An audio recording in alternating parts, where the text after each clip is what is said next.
Hi Andy, this is just going to be a really rough version of the sleep podcast. It's not a finished article. The sound levels are likely to be all over the place, and the delivery is probably going to be all over the place. It's a discussion piece, really, just so that we can work out whether we're on the same song sheet in relation to content and tone. So yeah, have a listen and come back to me. And it sounds like this.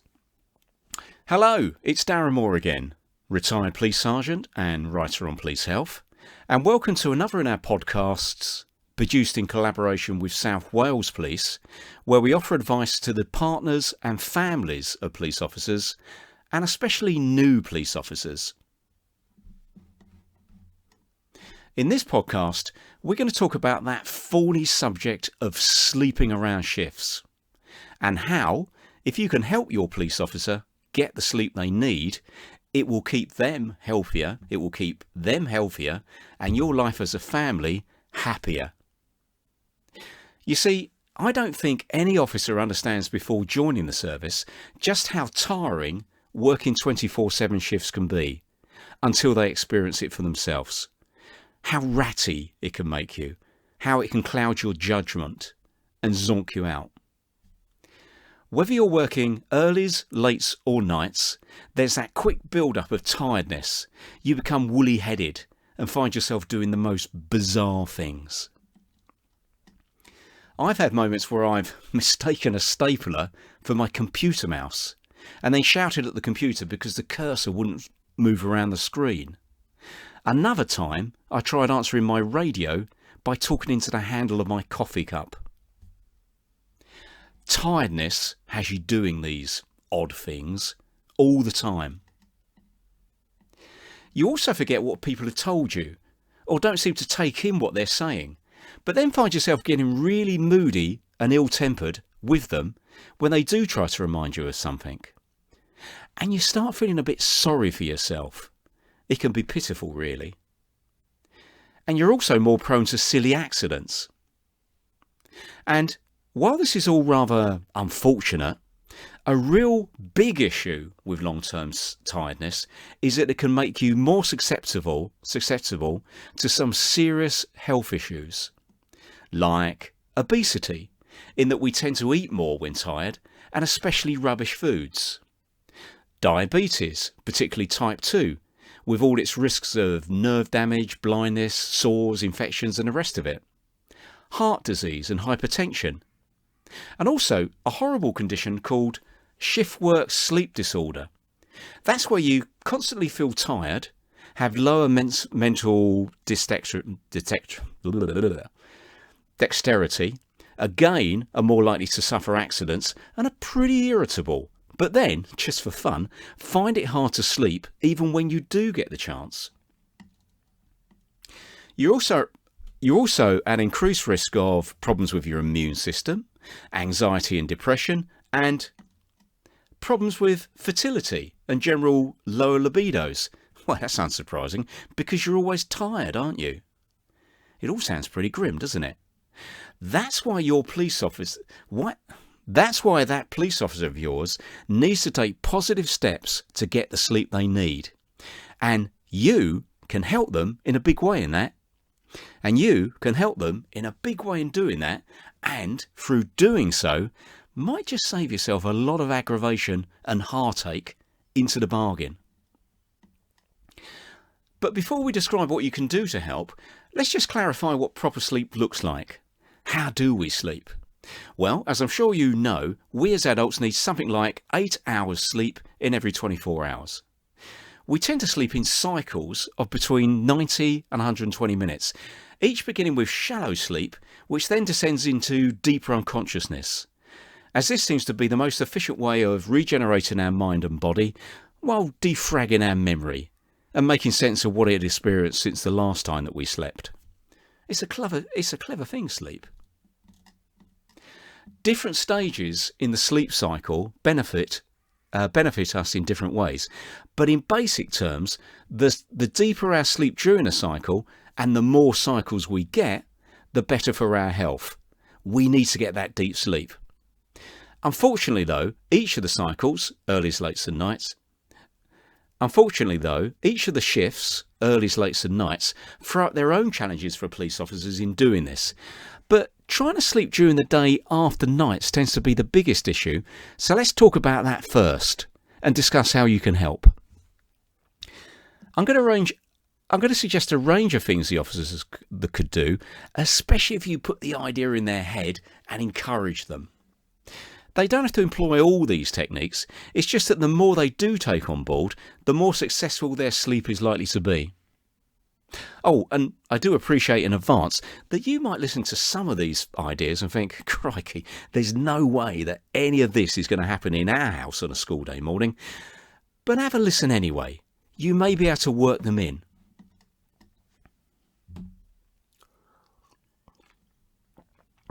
We're going to start with something which should be doable, however manic your household is every morning. And that's to suggest to your officer that they don't ruin their sleep before it even starts by caffeine overload while at work. The thing is that some officers drink far too much caffeine during a night shift because it makes them feel better. They're drawn to it like some moth to a candle. But trust me, as someone who's done 30 years of earlys, lates and nights, they don't need it. Well, certainly not so much of it. For example, the quantity of caffeine in one of those big cups of coffee you buy from, well, a well-known coffee franchise in the middle of the night can be truly amazing.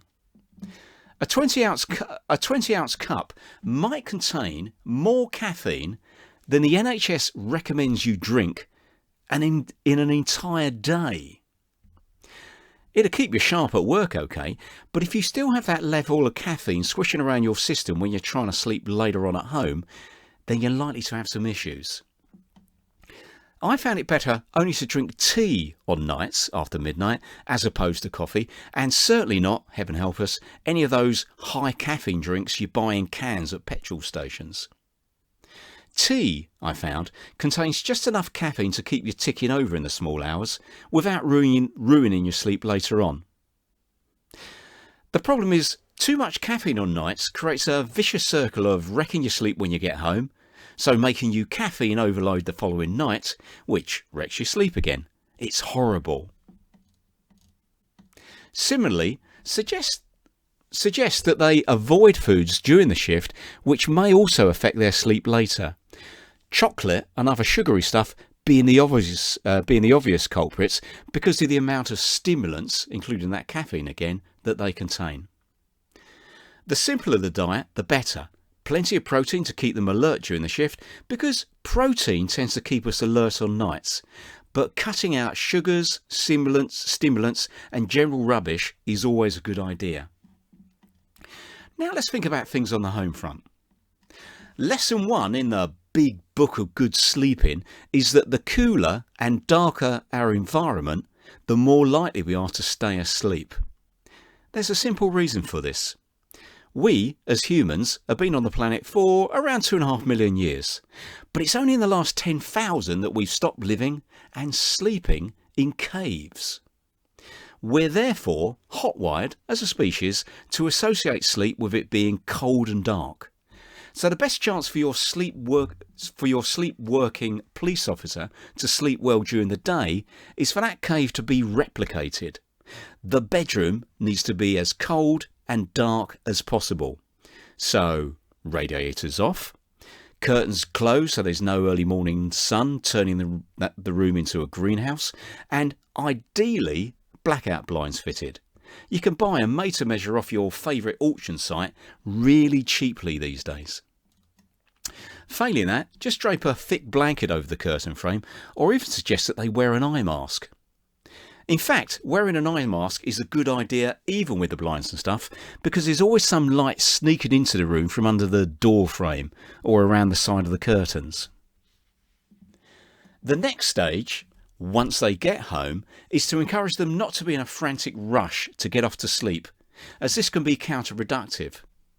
They might drop off okay, because they're dog tired, but then wake up shortly afterwards. And this is one of the issues. It's very easy for shift workers to get to sleep, but it's the staying asleep that's the issue, that tends to be the problem. I've no doubt that they'd be frazzled after all that aggravation at work. So what they really need is a little time to unwind, but not in front of the television or computer. Too much stimulation for the eyes and brain. But ideally, instead, a quick catch up with you if you're not zooming off.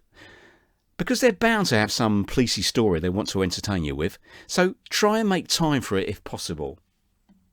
And here's another idea. You can encourage this unwinding process by suggesting that they also have some kind of sleep-promoting hot drink before going to bed. There's loads of non-caffeine teas available down your local health store. Just get them to choose what they fancy.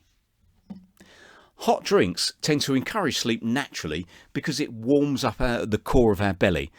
But certain drinks, such as chamomile tea, are particularly useful. Another option is cherry tart juice, mixed in with boiling water.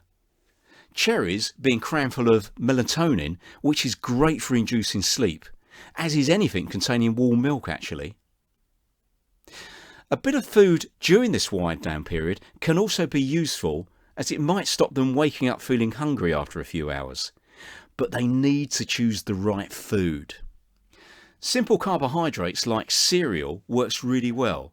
The most basic the cereal, the better, as they naturally make us sleepy.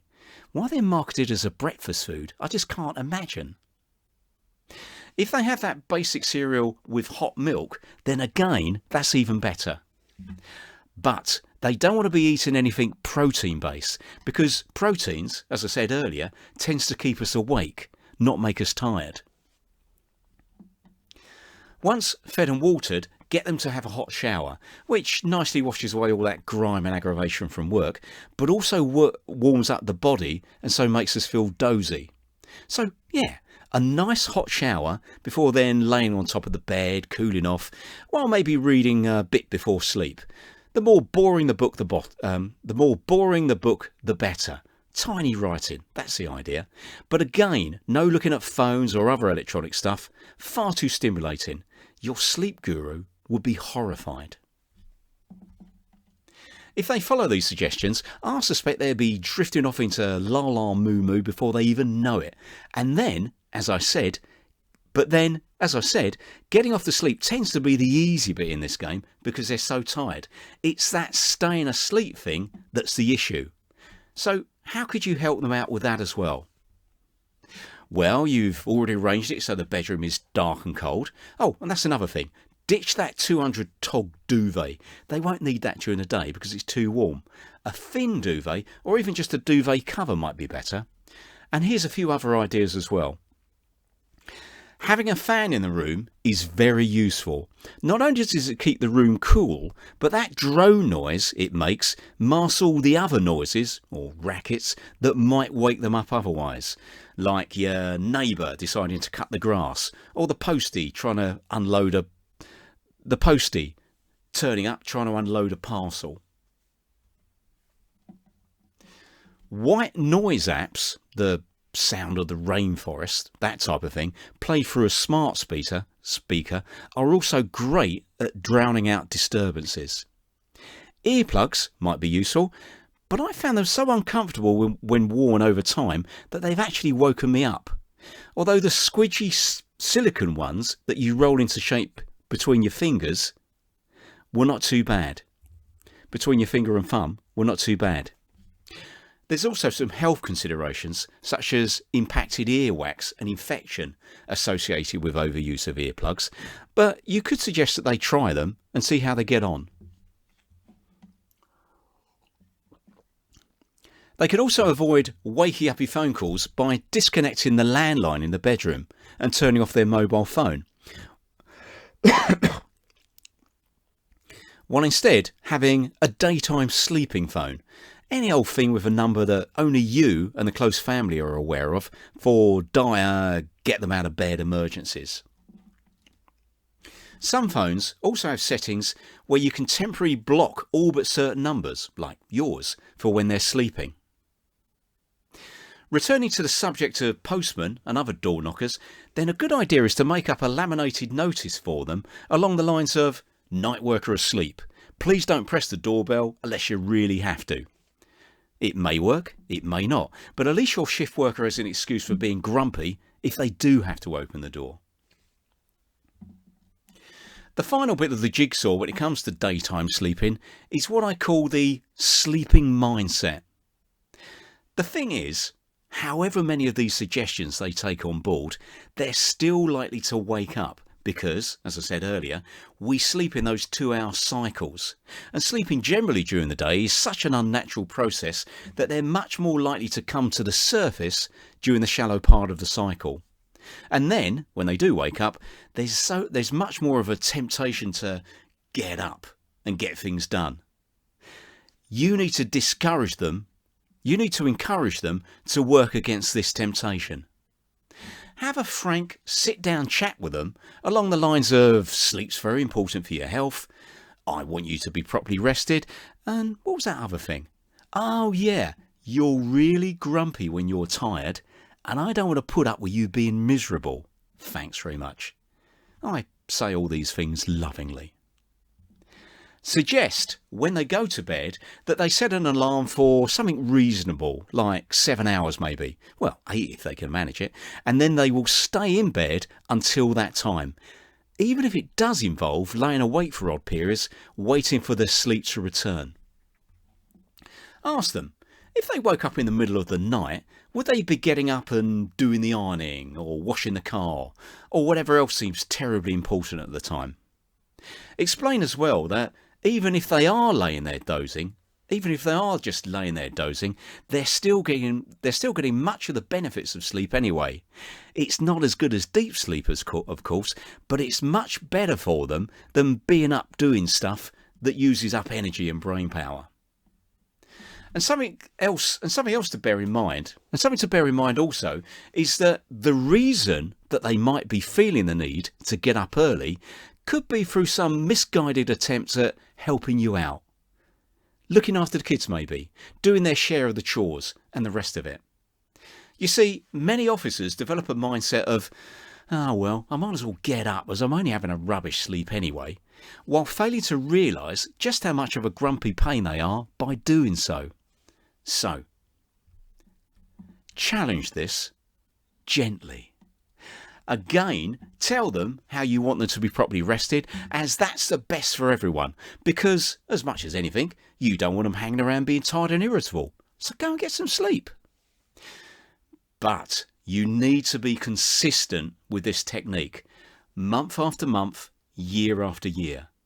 When you get home from work during the evening, ask them how much sleep they got, and query any reasons they give for getting up early. If you're at home during the day and they're out of bed at some silly time, then ask them, what are you doing? Make a big deal of it. I appreciate this all sounds a little odd and controlling, but really it's not. It's just common sense and good family dynamics. You need to develop that principle in their mind that sleep is very important and you want them to get it because it's best for everybody. Do it. Do it. And if there's any doubt in your mind, consider this. Take it from me, officers talk about their families at work, especially their partners. Frightening, isn't it? Sometimes it's good and other times it's bad. But the most consistent complaints I've heard over the years, the most passionately aired, and again especially about partners, is that they don't quite get it in respect to sleep. Oh, the moans and groans about how they're expected to collect Henry from nursery at lunchtime. Be up just after 12 when Nan drops the baby off because it's her afternoon for swimming aerobics or whatever. And how somebody in the family has arranged for an Amazon delivery when they're supposed to be sleeping. Oh, God. Now, I'm sure that you're keen to help them out. In any way you can. And that can only be good, because a lack of appreciation from family over this subject is a huge bugbear for officers. And especially the older they get, when that sleeping during the day gets even harder. Believe me, if you indulge them oversleep as much as possible, then it will pay dividends for you year after year. On the subject of nights, let's talk also about how you can help them prepare before that first night shift each time. The one where they spend most of the shift feeling like a zombie because they're so knackered. If possible, encourage them to grab a few hours kip in the late afternoon before the first night. It's a simple thing that works for many officers, but not all. Personally, I could never sleep on the afternoon before a first night, and especially so the older I got. A more practical solution I found was picking out on sleep on the rest days running up to that first night, sleeping in for a couple of mornings, and also indulging in an afternoon nap where I could. If possible, why not suggest that they do the same? If nothing else, they could get a chance to catch up on some of that sleep that they'd been missing out on previously. Suggest also some things that they can do at work. The principal one being to develop an awareness of their own sleep-impaired limitations on that first night shift.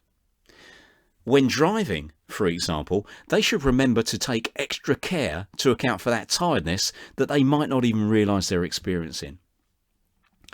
This is important as driver fatigue can be a contributing factor in up to 20% of all road accidents and up to 25% of all serious or fatal ones, according to the Royal Society for the Prevention of Accidents. With these accidents tending to be more high impact through the driver not braking or swerving to avoid a collision. Let's just take a moment to consider that last sentence again. The driver not braking or swerving to avoid a collision. That's because they've fallen asleep at the wheel. And here's some other advice that you might wish to pass on onto them from the RSPA. Sleep-related accidents are more likely to occur after long working hours, or on journeys after long shifts, especially night shifts, and on long journeys on this is a word I can never pronounce. And long journeys on monotonous roads, such as motorways. Did you get that, Andy? Monotonous roads. Does their journey home include motorways and other boring roads?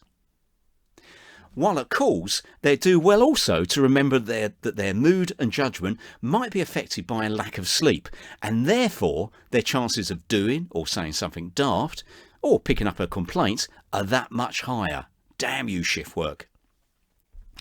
Suggest also that they take a nap, if possible, during their break, although I'm sure that they respond by telling you that they never get a break at work because they're always too busy. But if they do get a chance, advise them how less is more when it comes to napping. 10 to 20 minutes is great, while anything in excess of that can allow them to sleep too deeply into slumber and so make them feel really groggy afterwards, as well as may affect their main sleep later.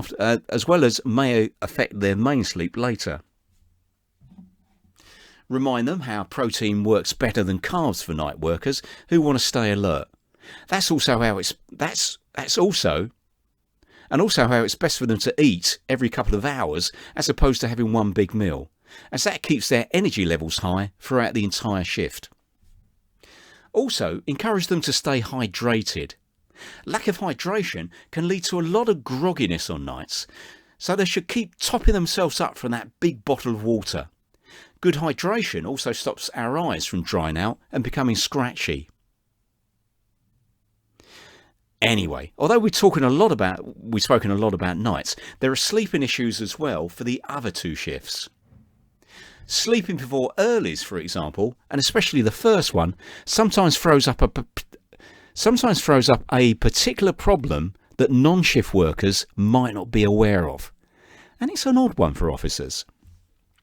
The thing is, you have to get up at some horrendous hour in the morning for your first early turn, so do the right thing and go to bed earlier than normal, but then find yourself just lying there, unable to drop off, seemingly for hours on end while watching that clock tick round. You become increasingly wound up because you know the less sleep you get now, the more knackered you're going to be tomorrow, which means, oh grief. Well, the good news is that now, at least from what we discussed earlier already, you can suggest to them a structure for dealing with this issue, a variation of the routine that we proposed earlier for sleeping after nights. If they anticipate from the outset that they'll suffer problems sleeping before their first early turn, and a lot of officers do, then encourage them to use the same techniques that we've spoken about in this podcast in order to work up their own pre-bedtime schedule. So that's drinks and food known for their dozy qualities, no stimulants, the whole hot shower and laying on the towel and bed routine, and that boring book with its tiny little font. They may even want to throw in a few scented candles. Well, that's always the answer for sleeping problems, isn't it? When you read these self-help books. Well, that's always the answer to sleeping problems, isn't it? When you read these self-help books. And then, of course, we have the dreaded late turns. Another nightmare for sleeping for the poor old police officer. And, I hate to say it, particularly when it comes to relationships with partners. Just imagine things from their perspective for a moment. After late turn, they fall into bed maybe 2 o'clock in the morning, or later if they're on a 3 o'clock finish, and then just lay there because they're too wound up by everything that happened at work. Late turn, of course, can be a nightmare shift. Late turn, of course, can be such a nightmare shift. But only then to be disturbed by... Oh, sorry, did I say disturbed? Maybe I should have said become aware of their partner getting up at 7 or whatever as the alarm goes off. Now, the partner, of course, is tired. Perhaps because their sleep as well has been disturbed by someone hopping into bed at some stupid hour of the night, and so are therefore not terribly good themselves at keeping the noise down as they get ready for their day. What happens then? Well, the inevitable, of course. Unlike the partner, who's had all the advantages of the darkness and nighttime silence to get back to sleep, the officer has to put up with the early morning sunlight blaring through their windows, noisy kids downstairs or in the road outside, along with all the other racket of the rest of the world waking up and getting on with their nice, easy sleep during the day, sleep during the night, work during the day, cosy lives that most police officers can only dream of. And so, being unable to get back to sleep, they instead grumpily crawl out of bed, once more beaten by circumstances, once more having to make a withdrawal at that great big bank of sleep deprivation where they're already so heavily overdrawn. Oh dear, is there any chance that this could sound like your relationship? It's the same on rest days. Logically, they should be sleeping in, catching an hour or so over and above what everybody else in the house is having, in an attempt to claw back what they've been missing out when working rolling shifts. Is that likely to happen? No, probably not. But can they really tell their partner or the rest of the family to keep the racket down when they're trying to sleep after lates or on rest days? That's a tricky one. You know, I've been married to my wife for over 20 years, and she's practically a saint, but I wouldn't have wished to have had that conversation with her when I was working shifts. In fact, I feel almost unfaithful even mentioning it now in a podcast. But it would be good if you had that conversation, because it's the perfect way to help them out and do yourself a favour at the same time. Maybe suggest that if they endeavour to keep their disturbance levels down to a minimum when hopping into bed in the early hours, well, that should set the tone nicely in this two-way street, then you, in turn, will reciprocate when getting up early after late turns and rest days. And if that conversation goes well, then perhaps they'd like to adopt the same techniques when getting up on early turn and so not disturb you. And if that conversation goes well, then perhaps they'd like to adopt the same techniques when getting up on early turn and so not disturb you. With that in mind, here's some suggestions that work for me and for my wife and me. Firstly, give some thought to the type and loudness of alarm that you use to wake up with, because some are more sympathetic to the ear and mood than others. A better system I adopted on earlies was to set my digital watch alarm, some nice gentle pips, to stir me from my slumbers about 2 or 3 minutes prior to the main alarm going off. It was brilliant. I would get woken up by those gentle pips. I would lay in bed for a few moments whilst coming round, and then I'd slip out of bed to switch off the main alarm before it went off and disturbed my wife. Well, how considerate was I? It's probably why we're still married. These days, in glorious retirement, I'm just shoved out of bed anyway to make the early morning tea and empty the dishwasher. If your partner is sleeping in after late turns or rest days, then draw the blackout blinds or curtains as soon as it's practical after you get up, and hopefully without them even noticing. Make sure that radiator is switched down low, and quietly switch on that fan for them. Do we need to suggest that whoever's getting up early in the morning lays out their clothes ready for the day in a different room so as to avoid disturbances? Well, hopefully not. Or how it's good to minimise all that noise associated with showering, hair drying, electric toothbrushing and the rest of it. One thing you might give thought to is I tell you what, I won't wake you up to say goodbye in the morning chat when your partner is on late turns or rest days. I appreciate that this idea may seem a little bit cold on the romance front, but then nothing kills a relationship quicker than one of you always being moody through tiredness. Oh, and don't forget to have a system in place for last minute messages for whoever's disappearing off in the morning. Another consideration, again especially for partners, relates particularly to rest days. Don't let them sleep, don't let them stay up too late. I know the temptation that's going through their mind. They've been working a set of lates or nights, and then when rest days come around, they just want to plonk themselves on the sofa and stay up all evening watching all that lovely stuff on TV that they haven't had a chance to see. You, however, might actually prefer to go to bed once the evening begins dragging on a bit. So why not encourage them to join you? So many officers slip into that horrible habit of staying up late on their rest days, sitting alone on the sofa. Why not suggest instead that they come to bed and have a cuddle? That's got to be a much better idea, isn't it? Hasn't it? You could even get those scented candles out. Anyhow, that's enough for today. Check out our other podcasts, including the one on stress and trauma, where we're going to discuss solutions if stress and trauma lead on to problems sleeping. And in that podcast, we also talk about work-related nightmares, which can also affect some officers. Anyhow, thanks again for listening. I hope all the suggestions today about sleep make sense to you because, well, putting it bluntly, one of the best ways to help maintain a loving relationship with a shift working officer is to try and understand their issues and their big issues with becoming overtired. Thanks very much for listening. I hope all these suggestions today about sleep make sense to you because, well, putting it bluntly, one of the best ways to help maintain a loving relationship with a shift working officer is to try and understand their issues, and they are big issues, with becoming overtired. Let's face it, you can't control what happens to them at work in terms of stresses and trauma, but you can influence how they rest at home.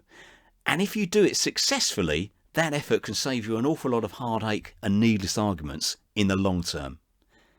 It's not easy, but it's a wise investment. But again, thanks for listening. And thanks to South Wales Police for collaborating in this podcast. And well done to them for realising the importance of supporting families. Tell your partner from me to stay safe and be lucky. And I'll see you next time. Bye-bye. Well, there you go, Andy. It's like I say, it's very rough and ready. It's just to see what you think in terms of the content and the tone. Have a listen, and as indeed you must have. And yeah, we'll have a chat. Thanks very much. I'll speak to you a little bit later.